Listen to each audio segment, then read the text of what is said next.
स्वागत है आपका जीएसएन कवर्ड में। हम चर्चा कर रहे हैं आरओ एआरओ के पिछले वर्षों में पूछे गए प्रश्नों की। और ये प्रश्न एक तरफ से ना होकर के सब्जेक्ट वाइज हैं, जिसमें पहले हम पॉलिटी के कर चुके हैं और अब बारी है हिस्ट्री की। तो चलिए शुरू करेंगे, लेकिन उससे पहले यदि वीडियो पसंद आए तो उसे लाइक कर दें और अभी तक चैनल को सब्सक्राइब नहीं किया है तो प्लीज सब्सक्राइब कर लें। चलिए शुरू करते हैं। पहला क्वेश्चन है, निम्नलिखित में से कौन भारत आने वाला यात्री पुर्तगाल का नहीं था? पुर्तगाल का नहीं था ये पूछा है बारबोसा, डोमिंगो पायस, पीटर मुंडी या नूनीज। ये बहुत ही प्रमुख यात्री हैं जिनका वर्णन अधिकांश जगह मिल जाता है और अधिकांश कॉम्पिटिटिव एग्जाम्स में ये पूछ लेते हैं। तो इसका सही आंसर हो जाएगा ऑप्शन सी, पीटर मुंडी।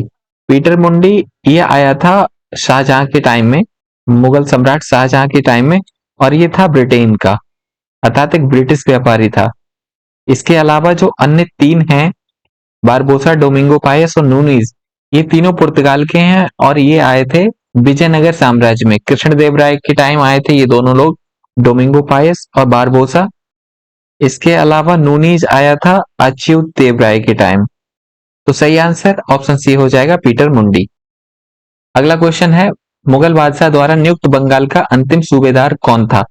बंगाल का अंतिम सूबेदार मुगल बादशाह द्वारा नियुक्त, क्योंकि उस सूबेदार के पश्चात वह पद वंशानुगत हो गया था। ऑप्शन है मुर्शीद कुली खां, सरफराज खां, सुजाउद्दीन मोहम्मद खां या अलीवर्दी खां। इसका सही आंसर हो जाएगा ऑप्शन ए, मुर्शीद कुली खां। इसमें चर्चा करने लायक कुछ विशेष है नहीं, जहां आवश्यकता होगी वहां मैं बता दूंगा, और डिटेल्ड में तो हम जब हिस्ट्री के टॉपिक वाइज क्वेश्चन करेंगे, कंसेप्ट और फैक्ट वाले, उसमें विस्तार से बताएंगे। तो फिक्र करने की जरूरत नहीं है। आगे बढ़ेंगे यहाँ पर हम। सबसे अधिक निर्णायक युद्ध जिसने अंग्रेजों के भारत में प्रभुत्व को स्थापित किया था? ये तो बहुत सरल क्वेश्चन है। बक्सर का युद्ध, प्लासी का युद्ध, बांडीवास का युद्ध या पानीपत का तीसरा युद्ध?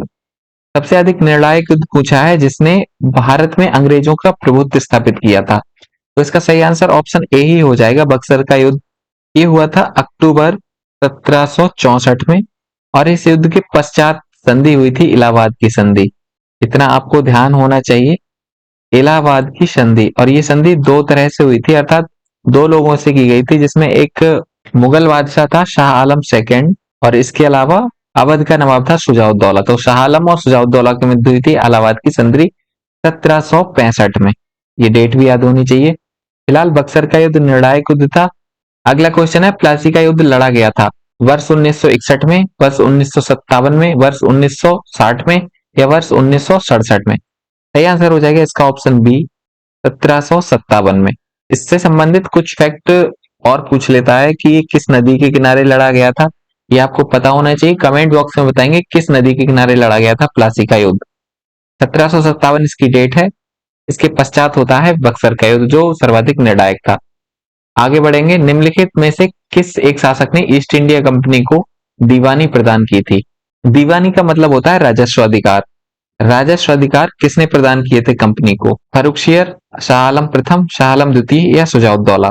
इसका सही आंसर ऑप्शन सी हो जाएगा, शाह आलम सेकंड। शाह आलम द्वितीय, जिससे इलाहाबाद की संधि की गई थी 1765 में, उसी संधि के द्वारा शाह आलम द्वितीय ने कंपनी को दीवानी अधिकार प्रदान किए थे। और भी बहुत सारी शर्तें थी, वो हम डिटेल में बाद में पढ़ेंगे। फिलहाल इसका सही आंसर ऑप्शन सी हो जाएगा, शाह आलम द्वितीय। अगला है, भारत में अंग्रेजों की सफलता तथा फ्रांसीसियों की असफलता के कारण के संदर्भ में निम्नलिखित कथनों में से कौन सा या से सही है? दो स्टेटमेंट दिए हुए हैं। अंग्रेजों को बंगाल विजय से अपार धन संपत्ति एवं जनशक्ति का मिलना। दूसरा, अंग्रेजों की बेहतर नौसैनिक ताकत। अब इनमें से कौन कौन से स्टेटमेंट सही है? देखो, दोनों सही हो जाएंगे। बंगाल विजय हुई थी, अर्थात प्लासी और बक्सर का युद्ध हो गया था, तो उनको राजस्व अधिकार मिल गए थे, तो ये तो था उनके पास। उनकी नौसैनिक ताकत बेहतर थी फ्रांसीसियों से, ये भी सही कथन है। तो इसका सही आंसर ऑप्शन सी हो जाएगा, एक और दो दोनों। अगला है, नीचे दी गई सूचियों को सुमेलित कीजिए। दो सूचियां दी हुई हैं, एक तरफ जगह दी गई है और दूसरी तरफ उन जगह पर किसने अधिकार किया था वो दिया गया है। तो आपको सुमेलित करना है सही से। अगर आपने हिस्ट्री पढ़ी होगी तो आपको पता होगा कि गोवा पर अधिकार किया था पुर्तगालियों ने। गोवा पुर्तगालियों के नियंत्रण में था, जिसे आजादी के पश्चात ही छीन पाए थे हम लोग। तो अगर हम यहाँ से ऑप्शन को एलिमिनेट करना चाहें, देखिए बी का तीसरा कौन से ऑप्शन में? बी का तीसरा केवल एक ही में है, वो है ऑप्शन ए। तो इसका आंसर भी ऑप्शन ए ही सही हो जाएगा। इस हिसाब से आप लगा के तुरंत आगे बढ़ जाया करें, क्योंकि आंसर आपका सही ही होगा। और सरल काफी है ये। पांडिचेरी पे अधिकार किया था फ्रांसीसियों ने। एक का दूसरा, अब अगर एक का दूसरा ही जिसको मालूम होगा तब भी आराम से लग जाएगा। अगला क्वेश्चन है, भारत में ब्रिटिश साम्राज्य का संस्थापक कौन था? Warren Hastings, Lord Amherst, Robert Clive या विलियम बेंटिक? भारत में ब्रिटिश साम्राज्य का संस्थापक, सही आंसर हो जाएगा इसका ऑप्शन सी, रॉबर्ट क्लाइव। इसने ही इलाहाबाद की संधि की रूपरेखा तैयार की थी। तो आरंभिक वर्षों में भारत को ब्रिटिश साम्राज्य में ढकेलने का काम किसने किया था? रॉबर्ट क्लाइव ने। इसीलिए इसका सही आंसर ऑप्शन सी हो जाएगा, रॉबर्ट क्लाइव। आगे है, नीचे दी गई सूचियों को सुमेलित कीजिए। एक तरफ कुछ घटनाक्रम है, दूसरी तरफ उनकी सन। अब आपको सुमेलित करना है कि कौन सा किसके साथ फिट बैठता है। इलाहाबाद की संधि 1765 में हुई थी, तो ए का इलाहाबाद की संधि का ऑप्शन चौथा हो जाएगा ये 1765। अब ए का चौथा देखिए कौन कौन से में, ऑप्शन से लगाते हैं हम इसको। ए का चौथा केवल एक ही में है, वो है बी में, तो इसका आंसर भी ऑप्शन बी सही हो जाएगा। 4 3 2 1 ये सही क्रम हो जाएगा इनके मिलान का। अब आप इसको पॉज करके आराम से देख सकते हैं कौन सा सही होगा किसके साथ। आगे बढ़ेंगे, सिख राज्य का अंतिम राजा कौन था? खड़क सिंह, शेर सिंह, निहाल सिंह या दलीप सिंह? देखो, सिख राज्य को 1849 में अंग्रेजों ने अधिग्रहित कर लिया था, अर्थात ब्रिटिश साम्राज्य में मिला दिया था। तो 1849 तक शासन किया था दलीप सिंह ने, तो इसका सही आंसर हो जाएगा ऑप्शन डी, दलीप सिंह। इन्होंने 1843 से 1849 तक शासन किया था। आगे है, तृतीय आंग्ल मराठा युद्ध का संबंध था सर जॉन सोर से, लॉर्ड वेलेजली से, लॉर्ड हेस्टिंग्स से या फिर लॉर्ड कॉर्नवालिस से? तृतीय आंग्ल मराठा युद्ध, सही आंसर हो जाएगा ऑप्शन सी, लॉर्ड हेस्टिंग्स से। इसमें चर्चा करने लायक कुछ विशेष है नहीं, आगे जब टॉपिक वाइज क्वेश्चन लाएंगे तो उसमें चर्चा करेंगे आराम से। ब्रिटिश साम्राज्य में अवध का विलय कब हुआ था? ये अवध के समामेलन की तारीख बतानी है। अवध का समामेलन कब हुआ था? 1853 में, 1854 में, 1855 में या फिर 1856 में? सही आंसर हो जाएगा इसका ऑप्शन डी, 1856 में। एक चीज और पूछ सकता है कि ब्रिटिश साम्राज्य में अवध का विलय किस आधार पर किया गया था? क्योंकि उस समय कुछ प्रमुख आधार थे, जिसमें सबसे प्रमुख था व्यपगत का सिद्धांत, और अवध का समामेलन जिस आधार पर किया गया था वो था कुशासन। अर्थात अंग्रेजों ने यह आरोप लगाया था कि अवध में शासन ठीक नहीं चल रहा है, इसीलिए वहां के राजा को हटाकर उसे ब्रिटिश साम्राज्य के अंतर्गत लाया जा रहा है। निम्नलिखित में से सही सुमेलित नहीं है। लॉर्ड कॉर्नवालिस, स्थायी बंदोबस्त, लॉर्ड वेलेजली, सहायक संधि प्रणाली, लॉर्ड हॉस्टिंग्स, द्वितीय आंग्ल मराठा युद्ध या लॉर्ड विलियम बेंटिक, 1829 का 17वां रेगुलेशन? तो पहला तो सही हो जाएगा, स्थायी बंदोबस्त लॉर्ड कॉर्नवालिस की है। सहायक संधि प्रणाली लॉर्ड वेलेजली की, ये भी सही हो जाएगा। द्वितीय आंग्ल मराठा युद्ध लॉर्ड हेस्टिंग्स, ये गलत है। ये युद्ध हुआ था लॉर्ड वेलेजली के टाइम ही, तो इसका ये गलत हो जाएगा, लॉर्ड हेस्टिंग्स नहीं होगा, वेलेजली इसका सही हो जाएगा। तो ऑप्शन सी इसमें सही हो जाएगा, क्योंकि गलत ही पूछा है, कौन सा सही सुमेलित नहीं है। ऑप्शन सी सही आंसर। आगे बढ़ेंगे, अवध सल्तनत के हिंदू नायब वजीर के संदर्भ में निम्नलिखित कथनों में से कौन सा या से सही है? दो स्टेटमेंट दिए हुए हैं। राजा टिकैत राय नवाब आसफउद्दौला के अर्थमंत्री थे। अवध के नवाबों में राज्य में सामान्यतः कतिपय हिंदू जातियों के लोगों को उच्च स्थान प्राप्त था। ये दोनों स्टेटमेंट सही हैं, क्योंकि टिकैत राय आसफउद्दौला के अर्थमंत्री थे, ये भी सही है। और दूसरा भी सही है, क्योंकि वहां हिंदू जातियों को उच्च स्थान प्राप्त हुआ करता था। तो स्टेटमेंट दोनों सही हो जाएंगे, ऑप्शन सी इसका सही आंसर। एक और दो दोनों सही। अगला है, निम्नलिखित में से कौन सा युग्म सही सुमेलित नहीं है? स्थानीय स्वशासन लॉर्ड लिटन, ये गलत है, पहला ही गलत हो जाएगा इसका। लॉर्ड लिटन नहीं, बल्कि ये रिपन के टाइम आया था। स्थानीय स्वशासन लॉर्ड रिपन, लॉर्ड रिपन को स्थानीय स्वशासन का जनक कहा जाता है, इसीलिए। बाकी सभी सही सुमेलित हैं, तो ऑप्शन ए इसका सही आंसर हो जाएगा। अगला है, निम्नलिखित घटनाओं पर विचार कीजिए। क्लाइव का भारत में पुनः आगमन, इलाहाबाद की संधि, बक्सर का युद्ध, वारेन हेस्टिंग्स का भारत का गवर्नर बनना। अब इनमें बताना है कौन सी घटना पहले हुई थी, फिर उसके बाद, फिर उसके बाद, अर्थात काल क्रम के अनुसार सजाना है इनको। तो क्लाइव का भारत में पुनः आगमन हुआ था 1764 में, अर्थात बक्सर के युद्ध के बाद। जब इलाहाबाद की संधि हुई थी तो वो क्लाइव ने ही की थी। तो सबसे पहले तो बक्सर का युद्ध हुआ था, हालांकि 1764 में ही क्लाइव भारत आया था, लेकिन ये बाद में आया था इसके बाद। और इलाहाबाद की संधि इसके पश्चात हुई है 1765 में। और वारेन हेस्टिंग्स का भारत का गवर्नर बनना, ये तो बहुत बाद में हुआ है। आपने सुना होगा द्वैध शासन का जिसने अंत किया था, तो वारेन हेस्टिंग्स आया था गवर्नर बन के 1772 में। तो सबसे पहले हुआ बक्सर का युद्ध अर्थात तीसरा। तीसरा दो ऑप्शन में है, बी और ए में। उसके बाद क्लाइव का भारत में आगमन अर्थात एक, तो ऑप्शन बी इसका सही हो जाएगा। 3-1-2-4। आगे है निम्नलिखित में से कौन सा युग्म सही सुमेलित नहीं है। इधर गवर्नर जनरल के नाम दिए हुए हैं और दूसरी तरफ घटना है, तो सुमेलित करना है और बताना है कौन सा गलत सुमेलित है। बक्सर का युद्ध के टाइम हेक्टर मुनरो था, ये सही है। आंग्ल नेपाल युद्ध के टाइम लॉर्ड हेस्टिंग्स था, ये भी सही है। और अगर पूछ ले ये युद्ध कब हुआ था, तो आपको पता होना चाहिए 1814 में शुरू हुआ था और 1816 तक चला था।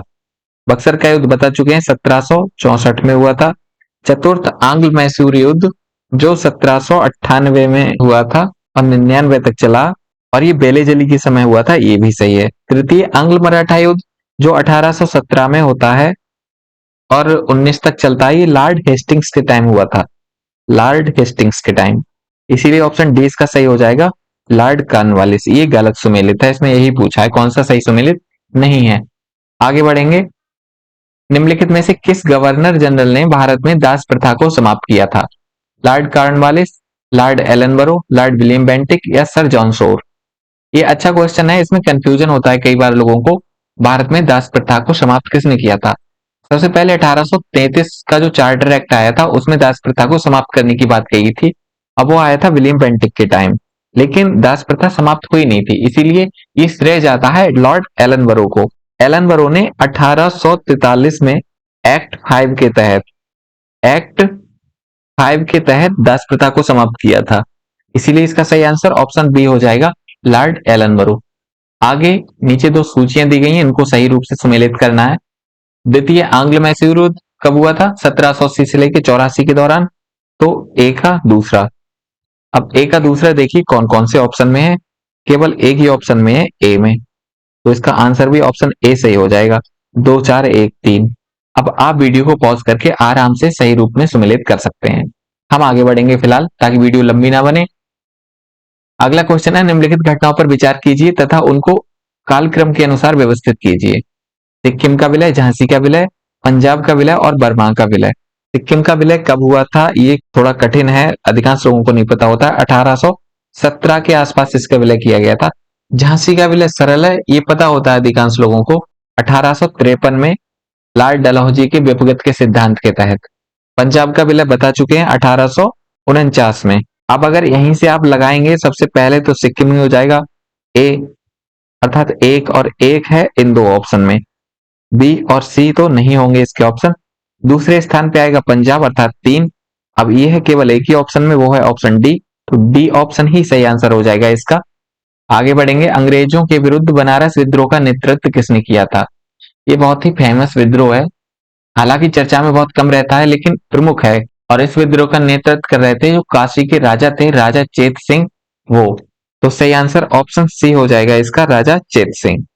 और इस विद्रोह में शायद अंग्रेजों को हराया भी था, इसीलिए और इम्पोर्टेंट हो जाता है। आगे है, ब्रिटिश भारत की राजधानी का कोलकाता से दिल्ली स्थानांतरण किसके काल में हुआ था। ये भी सरल है, Lord Minto, Lord Hardinge, Lord Chelmsford या लॉर्ड रेडिंग। पहले बताइए दिल्ली राजधानी का स्थानांतरण कब हुआ था। तो वो सही डेट हो जाएगी 1912 में। 1911 में घोषणा की गई थी, लेकिन 1912 में स्थानांतरित की जा रही थी। इसके द्वारा ऑप्शन बी इसका सही आंसर हो जाएगा, लॉर्ड हार्डिंग। इसके ही काफिले पर बम फेंका था एक क्रांतिकारी ने, वो कौन थे ये आप बताएंगे कमेंट बॉक्स में। सही आंसर हो जाएगा ऑप्शन बी, लॉर्ड हार्डिंग। आगे है, निम्नलिखित में से किस वर्ष प्रयागराज के किले पर अंग्रेजों का अधिकार स्थापित हुआ था। 1990, 1992, 1996, 1997।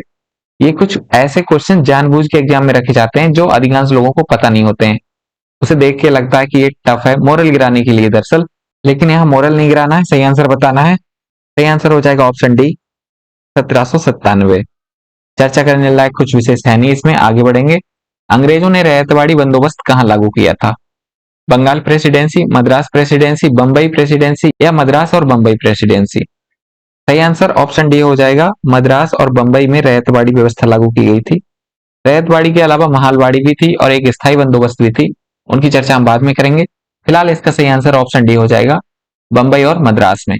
आगे है, 18वीं सदी के उत्तरार्ध में किसे प्राय कंपनी बहादुर की शान और शौकत का स्थानीय प्रतिनिधि कहा जाता था।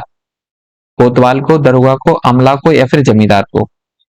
ये कॉमन सेंस से आप लगा सकते हैं। ऑप्शन बी इसका सही हो जाएगा, दरोगा। दरोगा उस समय इतना प्रमुख पद था कि उसको कंपनी बहादुर की शान और शौकत का स्थानीय प्रतिनिधि कहा जाता था। ये क्वेश्चन रट लीजिए, अच्छा क्वेश्चन है। आगे है, इनमें से किसने इस निकास के सिद्धांत का प्रतिपादन किया था? निकास का सिद्धांत अर्थात ड्रेन ऑफ वेल्थ, धन का निकास। दादा भाई नौरोजी, गोपाल कृष्ण गोखले, लोकमान्य तिलक या मदन मोहन मालवीय? सही आंसर ऑप्शन ए हो जाएगा, दादा भाई नौरोजी। ये जाने ही इसीलिए जाते हैं, दादा भाई नौरोजी धन के निकास के सिद्धांत का प्रतिपादन किया था इन्होंने। अगला है, किस वायसराय की हत्या अंडमान निकोबार द्वीप समूह में एक दंडित अपराधी द्वारा की गई थी? Lord Curzon, Lord Ripon, Lord Mayo या लॉर्ड मिंटो? सही आंसर हो जाएगा इसका ऑप्शन सी, लॉर्ड मेयो। आगे है, ये विचार किसने किया था कि भारत में ब्रिटिश नीतियां घिनौनी है, ब्रिटिश आर्थिक नीतियां घिनौनी है? अब ये भी आप कॉमन सेंस से लगा सकते हैं। आर्थिक नीतियों का विरोध, धन के निकास के सिद्धांत का प्रतिपादन, ये सभी एक व्यक्ति ने किया था प्रमुख रूप से, अब वो थे दादा भाई नौरोजी। तो इसका आंसर ऑप्शन बी सही हो जाएगा, दादा भाई नौरोजी। आगे है, प्राचीन स्मारक संरक्षण एक्ट किस गवर्नर के शासनकाल में पारित हुआ था? प्राचीन स्मारक संरक्षण एक्ट, गवर्नर जनरल हैं Lord Minto, Lord Linlithgow, Lord Curzon या लॉर्ड कैनिंग? सही आंसर हो जाएगा option C, Lord Curzon. Lord Curzon की नीतियों के विरोध में ही बहुत सारे आंदोलन हो गए थे, लोग आक्रोशित हो गए थे काफी। आगे है, नीचे दो कथन दिए गए हैं, कथन और कारण को पढ़ना है और सही आंसर देना है। इन क्वेश्चन का आंसर देने की एक सही ट्रिक क्या हो सकती है, ये चर्चा हम पिछले क्वेश्चंस में कर चुके हैं, वो वीडियो आप देख लें, उनमें कई क्वेश्चन ऐसे हैं। इसमें फिलहाल शायद ये एक ही है। कथन है, भारतीय प्रश्नों पर विवेचना के लिए दादाभाई नौरोजी ने 1866 में लंदन में ईस्ट इंडिया एसोसिएशन का गठन किया। सही है, किया था 1866 में। ये कारण ये है क्या, वह ब्रिटिश जनमानस को प्रभावित करना चाहते थे? तो ये भी सही हो जाएगा। कारण और कथन दोनों सही हैं और ये व्याख्या भी करते हैं, तो ऑप्शन सी इसका सही हो जाएगा। ए और आर दोनों सही और आर एक ही सही व्याख्या है। अगला है, फूट डालो और राज करो की नीति अपनाई गई थी? लॉर्ड कर्जन द्वारा, लॉर्ड मिंटो द्वारा, लॉर्ड डलहौजी द्वारा या लॉर्ड वेलेचली द्वारा? फूट डालो और राज करो की नीति, ये तो वैसे कई अधिकारियों ने अपनाई थी, लॉर्ड कर्जन ने भी अपनाई थी, लॉर्ड मिंटो ने भी। लॉर्ड डलहौजी प्रत्यक्ष रूप से नहीं था और वेलेचली भी नहीं, तो ऑप्शन ए और बी इसके दोनों सही आंसर होंगे। ए और बी दोनों में कंफ्यूजन है, लेकिन ए और बी होंगे इसके सही आंसर फिलहाल। फिर भी अगर आपको एक लगाने को आ जाए मुख्य रूप से, तो आप ऑप्शन ए लगाएंगे, लॉर्ड कर्जन द्वारा। लेकिन यदि ऐसे क्वेश्चन आते हैं तो वो कॉन्फ्लिक्ट के कारण या फिर नंबर सभी को मिलता है या फिर क्वेश्चन हट जाता है। अगला है, निम्नलिखित में से कौन भारत का एकमात्र यहूदी वायसराय था? Lord Curzon, Lord Canning, Lord Irwin या लॉर्ड रीडिंग? यहूदी वायसराय एकमात्र कौन सा था? सही आंसर हो जाएगा ऑप्शन डी, लॉर्ड रीडिंग। ये यहूदी समुदाय के थे। अगला है, कुकी आंदोलन का संबंध है बंगाल से, बिहार से, पंजाब से या महाराष्ट्र से? कुकी आंदोलन, यहाँ शब्दों पे ध्यान देना है, कू की बात की गई है, कुकी। इसे कूका भी कहते हैं, कूका ज्यादा फेमस है, लेकिन यहाँ कुकी लिखा गया है। अगर आ जाए कुकी तो ये कतई अलग हो जाएगा। कुकी मेघालय की जनजाति है, तो वहीं से संबंधित है मेघालय, लेकिन कुकी की बात की गई है, तो इसका सही आंसर हो जाएगा ऑप्शन सी, पंजाब से। अगला है, 1857 के निम्नलिखित क्रांतिकारियों में से किसका वास्तविक नाम रामचंद्र पांडुरंग था? कुंवर सिंह, तात्या टोपे, नाना साहेब या मंगल पांडे? रामचंद्र पांडुरंग, ये किसका नाम था वास्तविक रूप में? सही आंसर हो जाएगा ऑप्शन बी, तात्या टोपे। इन सभी ने कहां कहां से नेतृत्व किया था, ये आप लोग जानते होंगे या फिर बाद में बताएंगे। फिलहाल यहाँ आगे बढ़ते हैं, नीचे दो सूचियां दी गई हैं, उनको सही रूप में सुमेलित करना है। एक तरफ कुछ क्रांतिकारी दिए गए हैं, दूसरी तरफ उन्होंने नेतृत्व कहां से किया था वो दिया गया है। आपको सही लगाना है कौन सा सही होगा।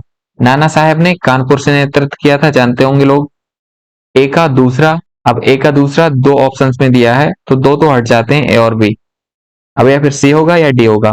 नवाब हामिद अली खां, ये दिल्ली से संबंधित थे, तो बी का पहला हो जाएगा। सी का मौलवी अहमदुल्ला, ये लखनऊ से संबंधित थे, तो सी का तीसरा, इसीलिए ऑप्शन डी इसका सही हो जाएगा। आगे है, नीचे फिर से दो सूचियां दी गई हैं, इनको सही रूप में सुमेलित करना है। एक तरफ विद्रोह है, दूसरी साइड में उनकी सन। अहोम विद्रोह हुआ था 1828 में, ए का दूसरा। कोल विद्रोह हुआ था 1831 में, 31-32 में, तो इसका चौथा सही हो जाएगा। संथाल विद्रोह हुआ था 55-56 में, तो इसका ए सही हो जाएगा। और मोपला विद्रोह 1921 में। अब ये देख लीजिए कौन सा सही सुमेलित होगा इसमें। ऑप्शन ए इसका सही आंसर हो जाएगा, ये आप ऑप्शन एलिमिनेशन टेक्निक से भी लगा सकते हैं आराम से, अगर एक आध बताओगे तो। नीचे दो सूचियां दी गई हैं, इनको फिर से सुमेलित करना है। एक तरफ विद्रोह और दूसरी तरफ उनकी सन। इनमें जो दो प्रमुख विद्रोह हैं, एक पावना किसान विद्रोह और बंगाल का नील आंदोलन, ये दोनों प्रमुख हैं जो अधिकांश लोगों को पता भी होते हैं। बंगाल का नील विद्रोह ये 1859-60 में हुआ था, अर्थात सी का पहला। अब अगर यहां से आप लगाना चाहें तो सी का पहला दिया हुआ है केवल दो ऑप्शन में, बी और डी में। अब देखिए पावना किसान विद्रोह ये हुआ था 1873 से 76 के दौरान, तो बी का हो जाएगा चौथा, अर्थात ये है ऑप्शन बी सही। ऑप्शन बी इसका सही आंसर हो जाएगा। रंपा विद्रोह हुआ था 1880 के दौरान, और बचा जयंतिया विद्रोह, वो हो जाएगा 1860 से 63 के दौरान। सही आंसर ऑप्शन बी। अगला है 1857 के विद्रोह के दौरान बहादुर शाह ने किसे साहब ए आलम बहादुर का खिताब दिया था? अजीमुल्ला, बिजरिस कादिर, वक्त खां या हसन खां? सही आंसर हो जाएगा ऑप्शन सी, जनरल वक्त खां। जनरल वक्त खां जो कि बरेली से गए थे और दिल्ली में इन्होंने सैन्य नेतृत्व किया था पूरे विद्रोह का। तो सही आंसर ऑप्शन सी हो जाएगा, जनरल वक्त खां। अगला है 1857 के विद्रोह के समय भारत का गवर्नर जनरल कौन था? 1857 के विद्रोह के समय Lord Dalhousie, Lord Minto, Lord Canning या लॉर्ड विलियम बेंटिक? सही आंसर हो जाएगा ऑप्शन सी, लॉर्ड कैनिंग। आगे है वंदे मातरम गीत किसने लिखा? रविन्द्रनाथ टैगोर, रामधारी सिंह दिनकर, सरोजनी नायडू या बंकिम चंद्र चटर्जी? बहुत सरल क्वेश्चन है, हल्का सा। सही आंसर हो जाएगा ऑप्शन डी, बंकिम चंद्र चटर्जी। इसी क्वेश्चन के साथ वीडियो समाप्त। इसमें कम क्वेश्चन लिए हैं, आगे थोड़ी ज्यादा क्वेश्चन वाली 2-3 वीडियो और बनाएंगे, उसमें हिस्ट्री कंप्लीट हो जाएगी आपकी, मॉडर्न हिस्ट्री, मिडिवल हिस्ट्री और एंशिएंट हिस्ट्री, और साथ में आर्ट एंड कल्चर के क्वेश्चन भी। तो फिलहाल वीडियो कैसी लगी ये कमेंट बॉक्स में बताएं। अगर पसंद आई तो उसे लाइक कर दें, अन्य लोगों को शेयर कर दें ताकि और भी लोग इसका फायदा उठा सकें। और मोस्ट इंपॉर्टेंट, यदि चैनल को सब्सक्राइब नहीं किया है तो प्लीज कर लीजिए। बाकी मिलेंगे अगली वीडियो में, तब तक के लिए धन्यवाद।